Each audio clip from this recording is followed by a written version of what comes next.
नमस्कार दोस्तों, स्वागत है आप सभी का मेरे इस YouTube चैनल प्राइम टॉक में। इतिहास में आज तक के पहली बार ही ऐसा हुआ है कि किसी प्राइवेट कंपनी द्वारा एस्ट्रोनॉट्स को अंतरिक्ष में भेजा जा रहा है। इसी मिशन का नाम है क्रू ड्रैगन डेमो 2, जो कि 31 मई को सफलतापूर्वक अमेरिका से लॉन्च किया गया। नासा और एक स्पेसएक्स नामक प्राइवेट कंपनी ने यह हिस्टोरिक स्पेस मिशन लॉन्च किया है, जिसके थ्रू नासा के दो अनुभवशाली एस्ट्रोनॉट्स बॉब बेनकेन और डॉन हर्ली को इंटरनेशनल स्पेस स्टेशन भेजा गया। अब इंटरनेशनल स्पेस स्टेशन ये एक आर्टिफिशियल सैटेलाइट होता है जिसमें रिसर्च लेबोरेटरी रहती है स्पेस में, जहाँ साइंटिफिक एक्सपेरिमेंट्स किए जाते हैं और जो कि पृथ्वी की सतह से 4 से 8 किलोमीटर पर घूम रहा है। स्पेसएक्स कंपनी का ये फर्स्ट क्रू मिशन है, जिनके फाउंडर है इलॉन मस्क। उनकी एक टेस्ला नामक कंपनी भी है जो इलेक्ट्रिक व्हीकल पर काम कर रही है। स्पेसएक्स एक private American aerospace manufacturing company है जो स्पेस ट्रांसपोर्टेशन सर्विस प्रोवाइड करती है। ये काफ़ी नेशनल गवर्नमेंट्स के लिए भी सर्विस प्रोवाइड कर चुकी है। अब ऐसे मिशन आज तक कई बार लॉन्च हो चुके हैं, फिर इसे इतना ऐतिहासिक दर्जा क्यों दिया जा रहा है? दोस्तों, आपको जानकर हैरानी होगी, यूएस ने 9 साल बाद अपनी धरती से खुद का स्पेस मिशन सक्सेसफुली अभी लॉन्च किया है।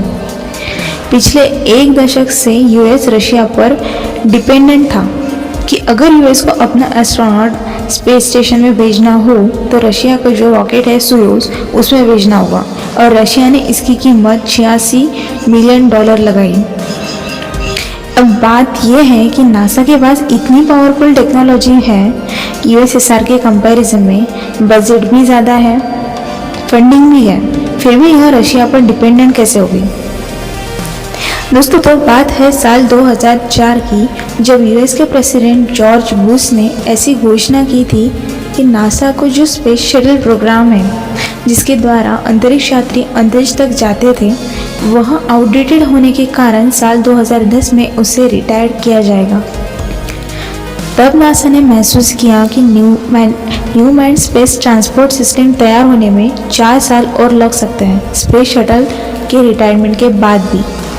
लेकिन तब नासा के लिए रशिया द्वारा यूएस के एस्ट्रोनॉट्स को आईएसएस भेजना और वापस लाना मुश्किल नहीं था, क्योंकि दोनों कंट्रीज़ के रिलेशन काफ़ी अच्छे थे। इसके पहले भी नासा ने 2003 में कोलंबिया के डिजास्टर के बाद 29 महीने रशिया के स्पेस ट्रांसपोर्टेशन सिस्टम पर निर्भर था, जब स्पेस शटल प्रोग्राम तत्काल रोक दिया था। और फिर 2011 में जब नासा नए स्पेस प्रोग्राम पर काम कर रही थी, तब यूएस गवर्नमेंट से उसे सेटिस्फैक्ट्री फंडिंग नहीं मिल रही थी, कम्युनिकेशन नहीं हो रहा था, और इसी डिसमैनेजमेंट की वजह से नासा के प्रोग्राम में डेवलपमेंट नहीं हो रही थी और काफ़ी डिले भी हो गया। और फिर नासा अब पूरी तरह से रशिया पर निर्भर हो चुका था।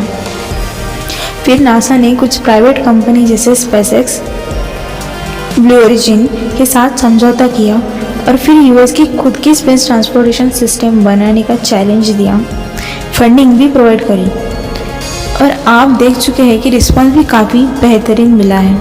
नतीजतन 9 साल बाद यूएस के धरती से खुद का स्पेस मिशन लॉन्च कर दिया। अब जो ये स्पेसएक्स है, इनके कई लॉन्च व्हीकल्स हैं, जैसे कि फैल्कॉन हेवी, फैल्कॉन 9 उन्हीं में से एक है, जो कि दुनिया का बेहतरीन रीयूजेबल रॉकेट है। इस स्पेस मिशन में उसे यूज किया गया है। डेमो 2 ये एक डेमोन्स्ट्रेशन है, यानी सिर्फ नमूना है। किसी भी रॉकेट का काम होता है ऊपर लगे स्पेसक्राफ्ट को अंतरिक्ष में छोड़ना। ये जो नीचे वाला हिस्सा है यह रॉकेट है और ऊपर वाला स्पेसक्राफ्ट, और फिर स्पेसक्राफ्ट को अंतरिक्ष में छोड़ने पर यह उससे अलग होकर गिरने लगता है, जिसके बाद वह किसी काम का नहीं रहता। पर फैल्कॉन 9 धरती पर वापस लौटता है, गिरता नहीं है। अप्रैल 2016 में फैल्कॉन 9 के लॉन्च के बाद उसे अटलांटिक महासागर में तैनात एक जहाज पर लैंड कराया गया, और यही रॉकेट इस स्पेस मिशन में रीयूज हुआ है। स्पेसक्राफ्ट जो कि ऊपरी हिस्सा है, इसका नाम क्रू ड्रैगन है, जिसकी कैपेसिटी 4 एस्ट्रोनॉट्स की है।